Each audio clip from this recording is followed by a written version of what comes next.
Welcome back to TAP. The artist I'd like to share with you today is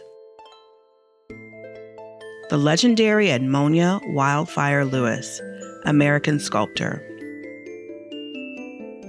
Mary Edmonia Lewis was born on July 4, 1844 in Rensselaer County, New York. Her father immigrated from Haiti and worked as a gentleman's servant. Her mother was native Chippewa, who, with her tribe, made and sold crafts to tourists.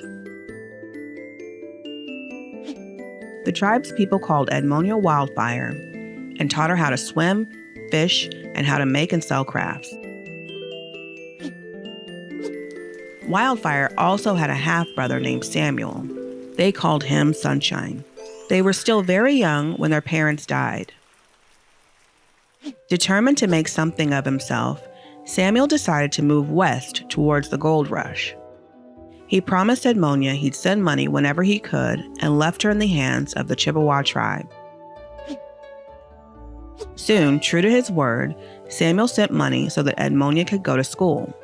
Edmonia would later describe herself as a wild and uncontrollable student, but her school records reflected the opposite, describing her as an exemplary student. Wildfire carried the same determination as her brother when, in 1859, she decided to continue her education at Oberlin College. Located in Ohio, Oberlin is one of the first colleges to accept women and non-white students.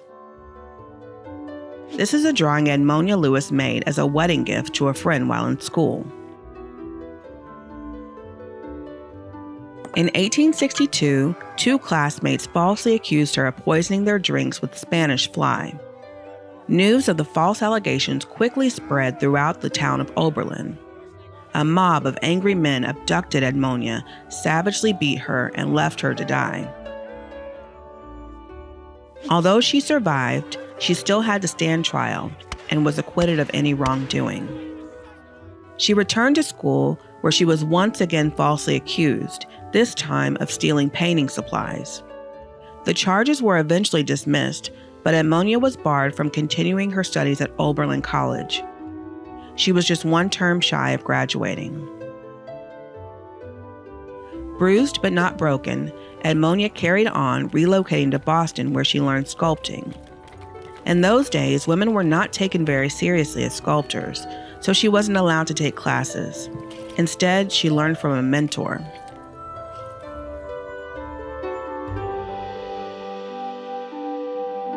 A mentor is someone who uses their experience to give advice. Edmonia was a natural when it came to creating sculptures. Many were impressed by the Afro-Indian woman who made sculptures identical to the subject. Likely with help from her brother, Wildfire opened an art studio and began producing portrait medallions and portrait busts of anti-slavery heroes. Her most successful piece was a bust of Robert Gould Shaw, a commander who died in the Civil War. With the money she earned and the advice of other Black artists and educators, she traveled to Europe. First to London, England, then Paris, France, and Florence, Italy, eventually settling in Rome, Italy. In Rome, she had access to Carrara marble, which became her material of choice. In 1866, she found a studio space near a popular tourist spot and quickly began making and selling sculptures to American tourists. She even had business cards made to promote her successful business. Edmonia didn't just want to sell reproduced sculptures to tourists. She wanted to be taken seriously as an artist. In order to be noticed, she decided to go bigger. Much bigger.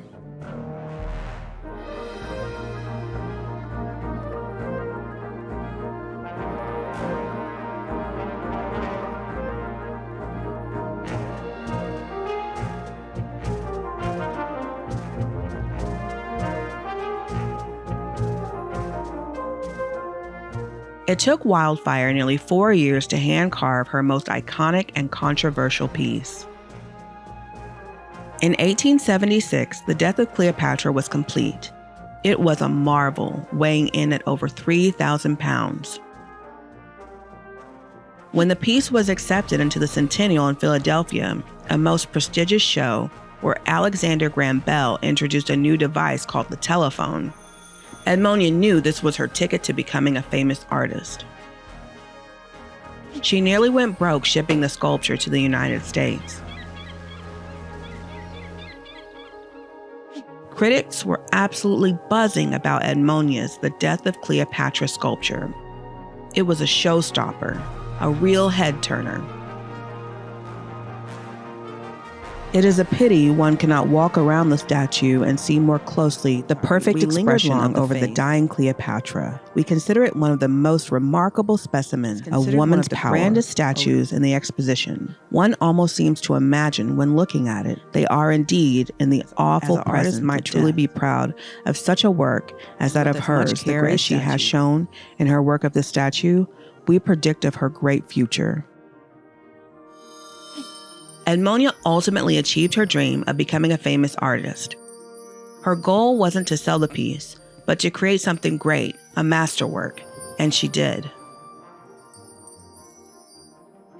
Satisfied, Edmonia Wildfire Lewis returned to Italy and continued making and selling sculptures for the next 10 years before quietly settling in London. But the story of the death of Cleopatra wasn't finished. After the Centennial in Philadelphia, the sculpture was placed in storage. Then, in 1878, it was exhibited at the Chicago Interstate Convention. The sculpture sold to a bar owner and spent some time in a bar on Clark Street. Then a horse racer purchased the sculpture from the bar owner and used it to mark the grave of his beloved horse named Cleopatra. Nearly 100 years after it was made, the statue was moved to a scrapyard in Cicero. It was even painted all over by a troop of well-meaning Boy Scouts. In 1985, a fire inspector discovered the sculpture. Coincidentally, he was also the president of the Forest Park Historical Society, who had a strong intuition about its significance and decided to place it in a storage facility. In 1994, after a long journey and nearly $30,000 in restoration work, the Death of Cleopatra sculpture was donated to the world-famous Smithsonian's National Museum of American Art in Washington, D.C., where it remains to this day.